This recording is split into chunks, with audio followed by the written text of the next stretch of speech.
Hello guys, selamat datang ke channel Izami Gadget. So basically, hari ni aku nak buat unboxing dan juga review berkenaan dengan satu gadget aksesori untuk telefon bimbit kita lah. So apa yang ada kat depan korang ni adalah Black Shark Fun Cooler Pro, daripada Black Shark lah obviously. So dia dijual dengan tanda harga RM199 kat Shopee, Lazada macam tu. So tujuan kipas ni adalah dipercayai untuk menyejukkan telefon bimbit kita, especially ketika kita bermain game lah kat telefon bimbit kita. Ini adalah act sebagai external cooler ataupun external fan lah. So tanpa melengahkan masa lagi, let's check it out.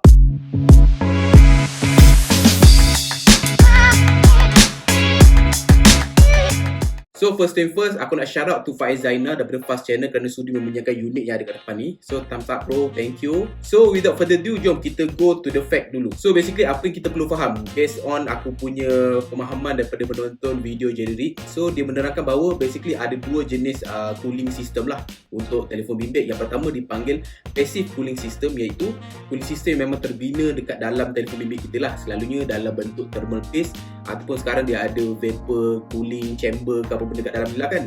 So itu dipanggil passive cooling system lah. Gunanya adalah untuk membuangkan kepanasan daripada dalam telefon keluar. Okay. Yang kedua dipanggil active cooling system. Active cooling system ni adalah dia menggunakan energi ataupun tenaga luar dalam proses menyejukkan sesuatu ataupun menyejukkan telefon bimbit kita lah. So dalam kes ni adalah seperti fan cooler ni lah, sebuah kipas yang digunakan secara eksternal. So apa yang akan menyejukkan telefon kita ataupun menyejukkan sistem ini adalah dia punya kipas dia sendiri. So nanti kipas tu akan menyejukkan dia punya copper yang ada pada kipas ni, dan copper tersebut akan dilekatkan pada telefon dan akan menyejukkan ataupun mengalihkan ataupun mentransferkan kepanasan daripada telefon ni keluar dengan lebih pantas lah. So tak payah berapa banyak, kita tengok apa kotak dia macam ni, warna hitam macam ni lah kan. So ada rekaan fan cooler dia ni lah. So logo Black Shark yang baru, Fan Cooler Pro. Itu je lah kot basically. So jom kita tengok apa ada dalam Bismillahirrahmanirrahim. So bila korang buka je, dia akan ada beberapa perkara lah. Yang pertama of course dia ada dia punya manual. Okay, dia ada dia punya barcode dia. Alright, kita letak tepi.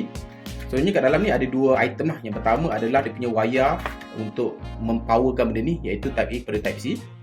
Lepas tu dia ada kipas tu sendiri lah. Alright, so basically guys, inilah dia rupa Black Shark Fun Cooler Pro tu lah. Ni warna hitam basically. So bawah ni dari plastik, kita buka. Basically design dia ni adalah plastik lah. Dalam ni kalau nampak dia macam ada kipas, dan dalam ni juga ada RGB light lah. Dan dalam ni juga terdapatnya heatsink pipe yang dia buat daripada aluminium lah, berdasarkan daripada video Jerry. Korang boleh tengok kat video Jerry, dia ada buat bedah siasat untuk Fun Cooler Pro ni lah. So dekat bawah bahagian rubberish ni dia ada macam copper lah yang akan intact dengan kita punya belakang telefon lah. Kat bawah ni adalah lubang dia punya wire Type C dia tadi. Kat sini macam ada switch sikit kalau nampak.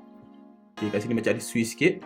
So dia ada latch yang boleh di expandable ke ataupun boleh diubah-ubah size lah macam ni. So basically fan cooler ni sama je function dia macam aero cooler yang ada pada ROG Phone. Cuma bezanya ROG Phone punya aero cooler tu dia khusus untuk ROG Phone. Sebab apa? Dia ada USB-C yang special punya port tu. Manakala untuk Black Shark Fun Cooler ni dia boleh dipakaikan pada macam-macam device lah. Even iOS punya phone pun boleh pakai. So celoteh banyak tak guna, jom kita put on test. So apa yang akan aku lakukan adalah kita akan pasang Fun Cooler Pro ni pada Realme 6 ni. Kenapa Realme 6 ni? Sebab Realme 6 ni dalam proses reviewing aku, kita dah buat gaming test itu hari. Dan masa gaming test tu kita mendapati bahawa dia ada problem overheating sikit lah, di mana dia berjaya mencapai suhu 40 ke 41 darjah Celsius dengan permainan Mobile Legends plus streaming OLED. So basically macam mana kita nak buat test ini? Mudah saja. First aku akan ambil timing. Yang kedua, kita akan ambil suhu kedua-dua peranti ni ketika mereka belum lagi beroperasi lah. Bila kita dah mula start Mobile Legends dan juga streaming OLED dekat sini, kita akan ambil suhu dia sehingga dia mencapai kepada suhu 40 darjah Celsius. Baru kita akan mula pasang fan cooler ni lah untuk kita test berapa cepatkah dia boleh menyejukkan. Mungkin kepada suhu biasa balik lah. Kita akan tengok berapa suhu sekarang. Okay, so sekarang suhu dia adalah 32 lebih kurang 32, 31, dekat atas ni 32 lah. Okay, depan pun 32, 33 lah. So sekarang dia punya suhu adalah 32, 33 darjah Celsius. Manakala untuk fan cooler ni pula, dia punya suhu adalah 29, 30 juga lebih kurang samalah suhu dia. So jom kita mulakan testing Fun Cooler Pro ni. First kita buka Mobile Legends, lepas tu kita go for streaming Alright, go live, kita stream, start. Okay, sekarang kita ambil timing untuk daripada start streaming, berapa cepat dia akan panas daripada 32 darjah Celsius tadi. Okay, kita ambil timing yang pertama. Alright, sorry tadi ada lembab sikit, mungkin ada line issue lah. So sekarang kita sedang on Mobile Legends plus streaming OLED Arcade lah. Okay, kita cuba ambil suhu tanpa sebelum bermain game lagi. Okay, sekarang 33, 34 certain area, 34, 33 dia dah mula menaik. Okay, so kita cuba biarkan dulu sekejap. Kita tengok dalam masa 2 minit berapa banyak dia naik tanpa bermain game. Okay, dia dah mula panas 38 darjah Celsius pada minit ke 2 minit 30 saat. Kita cuba biarkan lagi sampai dia capai 40. Okay, 39 dan 40. Dia dah mula capai 40 certain area. Okay, kita tunggu kejap lagi. Alright, sekarang dah 5 minit lebih. Kita try ambil ukuran suhu lagi. Okay, 40, 39, 40, 39 Okay, ni dah 40. Alright. So, jom kita try pasang fan cooler ni dekat belakang ni. Sekarang kita ambil berapa tempat kita ambil dekat sini satu suhu, kat sini satu suhu, kita tengok perubahan dia. Okay, yang pertama dekat sini. Dekat suhu tengah ni adalah lebih kurang 34, 35 sekarang. Okay, kita buat laps. Okay, jom. Kita pasang, kita on kan. Okay, kipas dah running. Sekarang ingat dekat tengah-tengah ni dia punya suhu tadi adalah 34 ke 35 darjah Celsius. Kita cuba tengok dalam masa berapa. Sekarang baru 13 saat. Kita tengok dalam masa berapa saat. Kita ambil seminit lah. Dalam masa seminit kita pasang fan cooler ni, adakah berjaya turunkan suhu 34, 35 darjah Celsius tadi kepada satu tahap yang lain. Sebab satu finding aku ketika mencuba fan cooler ni adalah korang mesti letak kipas ni di mana tempat yang panas tu untuk dia mudah dan cepat menyejukkan suhu tersebut. Maksudnya apa? Macam tadi kita tengok dekat atas ni suhu dia 40. Okay, 40 kan? Kalau korang letak dekat sini akan senang cakap susah untuk turun suhu tau berbanding dekat sini. Kat sini akan jadi sejuk beku. Tapi kat sini akan lambat. Jadi apa yang korang kena buat, korang kena alihkan kipas ni di mana tempat kepanasan itu berlaku. Jadi dia akan menyejuk dengan lebih pantas. So basically logiknya dekat atas ni sebenarnya prosesor dekat atas lah. Bawah ni bateri.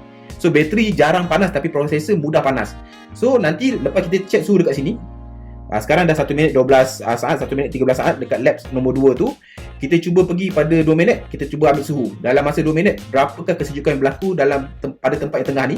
Lepas tu kita alihkan kepada atas ni, kita tengok berapa pula suhu yang berubah kat atas ni daripada 40 darjah Celsius tadi. So dari segi penggunaan dia macam ni lah. Basically dia ada sedikit berat sikit lah.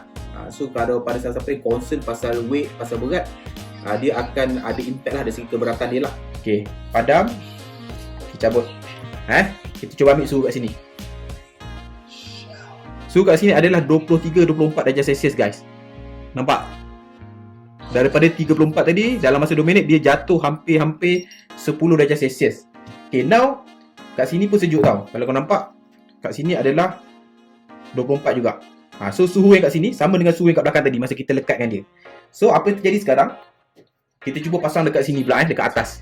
Kat atas ni mungkin dia lambat sikit nak sejuk sebab apa dia ada kamera bump ni yang membuatkan dia tak melekat betul-betul tau. Tapi kita boleh test. So sekarang ni 39 darjah Celsius kat atas ni, 39 40 lah So kita terus pasang. Macam ni lah rupa dia bila pasang kat atas. Kita on kan, buka. Okay, kita ambil lap. Okay, kita cuba tengok dalam masa 2 minit juga berapakah suhu boleh turun daripada berapa tadi? Daripada 39 ke 40 darjah Celsius. Kita tengok dalam masa 2 minit berapakah dia akan jadi suhu dia. Kalau korang letak kat sini macam pelik sikit kan, macam mana nak main. So macam ni lah rupa dia kalau anda kata korang letak kat sini. Macam janggal sikit kan, macam nak pegang boleh lah kot lah, tapi pelik sikit lah. Alright, 2 minit kita stop.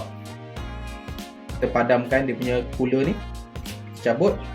Kita ambil suhu Tadi 39-40 darjah Celsius, sekarang adalah 31 darjah Celsius guys. Maknanya dalam masa 2 minit fan cooler ni dengan tak fully melekat pun dia berjaya menurunkan lebih kurang 9 ke 8 darjah Celsius dalam masa 2 minit. So guys, sekian saja video unboxing dan juga test untuk Black Shark Fan Cooler Pro ni kali ni. So hasil dapatan aku, okay, aku akan jelaskan sikit So hasil dapatan aku bahawa kipas ni memang legit. Dia berjaya menyejukkan, dia memang dia sejuk pun. Even dekat website dia mengatakan bahawa dia boleh menyejukkan sehingga 14 darjah Celsius ke bawah tau. So hampir-hampir sama dengan suhu peti sejuk. Dan daripada hasil ujian kita tadi pun menunjukkan bahawa dalam masa 2 minit dia boleh mengurangkan dalam lebih kurang 10 ke 9 darjah Celsius tau. Okay, tapi dengan syarat apa tau? Dengan syarat korang mesti meletakkan kipas ni di tempat yang sepatutnya, iaitu di tempat yang panas tu lah. Tapi dalam keadaan normal korang boleh letakkan dalam posisi macam ni lah, tengah, untuk kita bermain game dalam rupa dia macam ni lah. Cumanya bila letak kat tempat tengah ni, iaitu tempat bateri, dia punya heat dissipation tu, iaitu dari segi nak distribute the heat tu adalah agak perlahan. Maknanya dia akan fokuskan sejuk pada bahagian yang diletakkan dahulu. Lepas tu baru dia akan sikit-sikit menyebar ke kiri dan kanan lah. So ambil masa sikit lah, tetapi yet still dia memang terbukti boleh menyejukkan. So bagi aku, rekomendasi aku, jikalau korang memang pro gamer dan phone korang tidak mempunyai sistem cooling yang memang hebat ataupun memang terbukti sahih untuk gaming punya aktiviti, korang boleh dapatkan kipas ni lah. So guys, sekian saja video ulasan aku tentang Black Shark Fun Cooler Pro kali ni. Macam biasa guys, jangan lupa untuk klik butang subscribe di bawah dan klik bell notification icon di bawah untuk menerima update-update ni daripada Izami Gadget. Sampai bertemu lagi di video akan datang. Macam biasa guys, Assalamualaikum. Ciao.